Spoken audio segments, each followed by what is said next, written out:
लालची साफ पहाड़ी की तलहटी में बना एक सुंदर सा गांव था। जैसा सुंदर वह गांव था, वैसे ही सुंदर उस गांव का नाम था सुंदरपुर।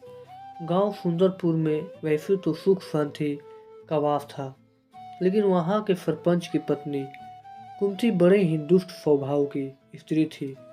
उसके कुटिल स्वभाव से सभी घर वाले परेशान थे, लेकिन अपनी सीधी साधी बहू सुकन्या को वह कुछ ज्यादा ही परेशान करती थी। उसे सताने में कुंती को विशेष आनंद आता था। बेचारी सुकन्या सुबह मुंह अंधेरे बिस्तर से उठकर काम कर जुट जाती थी और अर्धरात्रि होने पर कहीं बिस्तर में सोने को मिलता। इस पर भी कुंती की निगाहों में सुकन्या खटखटी रहती। एक दिन सुबह सुकन्या घर में झाड़ू बुहारी कर रही थी कि उसकी सास कुंती वहां आई और बोली, तेरे हाथों में जान नहीं है क्या? जरा जल्दी जल्दी हाथ चला, मैं मंदिर जा रही हूँ। मेरे आने तक खाना तैयार रखना, आते ही खाऊंगी। और सुन, एक भी दाना अन्न का बर्बाद न होने पाए। सुकन्या क्या कहती बेचारी चुपचाप स्वीकृति में गर्दन हिला दी। घर की सफाई करके सुकन्या तुरंत खाना बनाने में जुट गई। खाना बनाते समय वह सोच रही थी, एक पल के लिए भी तो चैन की सांस नहीं ले पाती। लेकिन सासू जी है कि हर काम में माँ मेख निकालती है, उनके ताने देने की आदत न जाने कब जाएगी। तभी बाहर से दरवाजा खटकाने की आवाज आई। सुकन्या ने सोचा, अभी भोजन तैयार ही हुआ है, लगता है सासू जी जल्दी लौट आई है। उसने उठकर दरवाजा खोला तो देखा एक सन्यासी खड़ा था। वह बोला, बेटी तेरा सुहाग अमर रहे, बाबा को कुछ भोजन करा दे। सुकन्या बहुत ही सुशील तथा संस्कारी स्त्री थी। उसने सोचा, साधु महाराज को भोजन करा तो दूं, पर कहीं उसकी सास कुंती आ गई तो खैर नहीं। कुछ देर सोच विचार करने के बाद उसने सन्यासी को भोजन करने हेतु अंदर आने को कहा। उसके मन में पुकार उठी, सास से डरना कैसा, मैं अपने हिस्से का भोजन दे रही हूँ। वह साधु को भीतर ले गई और आतिथ्य धर्म का पालन करते हुए उसे भोजन करने लगी।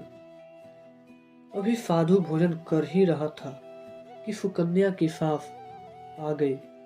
साधु को घर के भीतर बैठे भोजन करता देख उसका पारा 7वें आसमान पर जा चढ़ा। बोली, यहाँ कोई भंडारा या लंगर नहीं चल रहा, उठ भिखमंगे, बाहर निकल।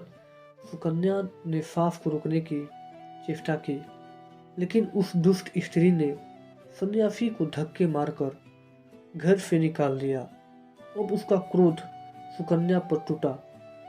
तुमसे कहा था अन्न का एक दाना भी बर्बाद न करना, और तू? सुकन्या डरते डरते बोली, मैंने तो उसे अपने हिस्से का भोजन दिया था, इसमें इतना भला बुरा कहने की क्या जरूरत है? अतिथि तो भगवान स्वरूप होता है।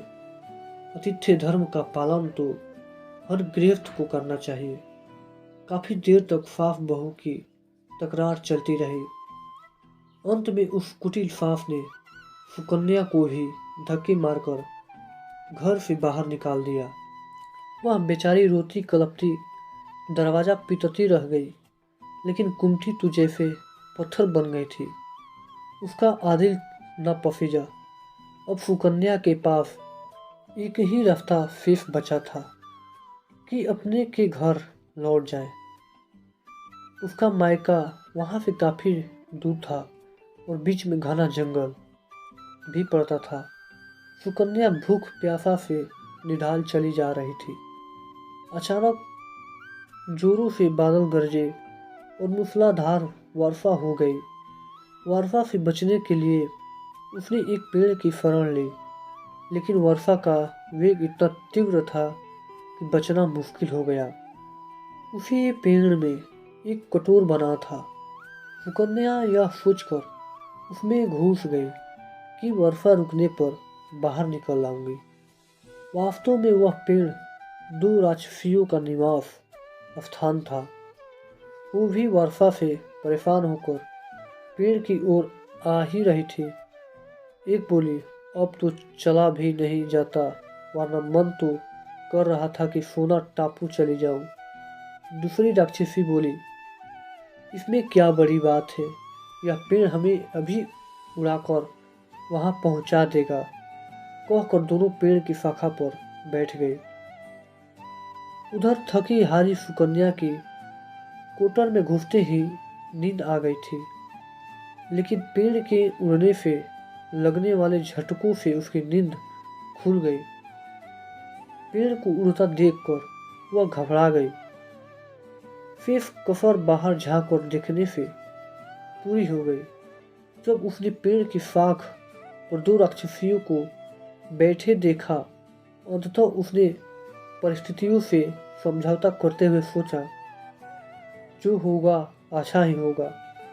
कुछ ही देर की उड़ान के बाद वह पेड़ सोना टापू पहुंचकर उतर गया।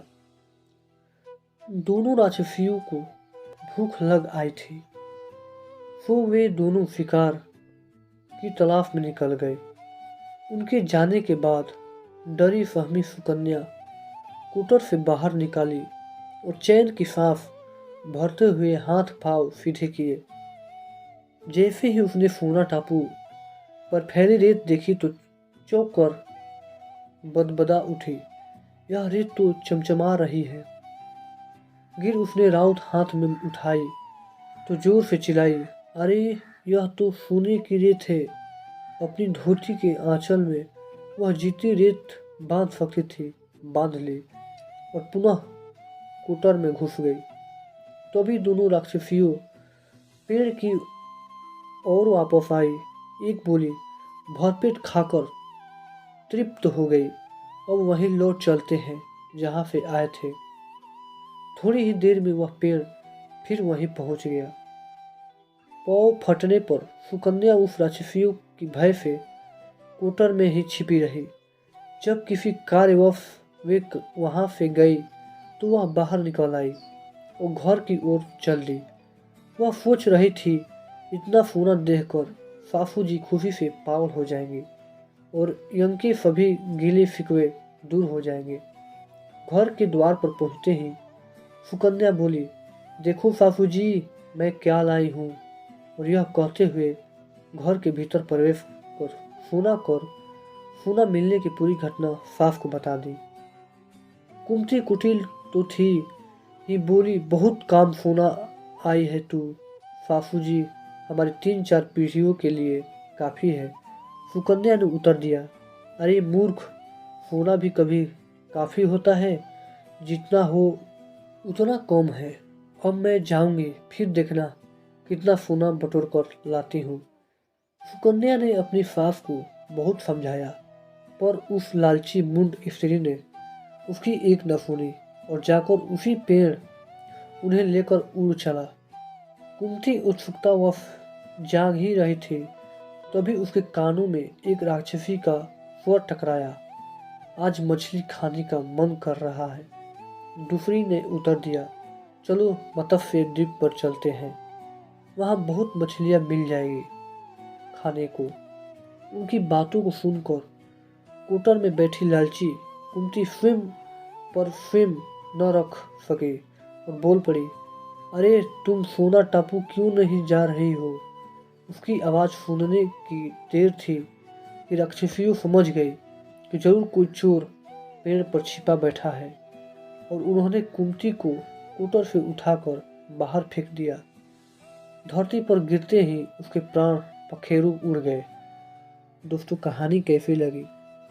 ऐसी ही कहानी सुनने के लिए चैनल को लाइक और सब्सक्राइब जरूर करें।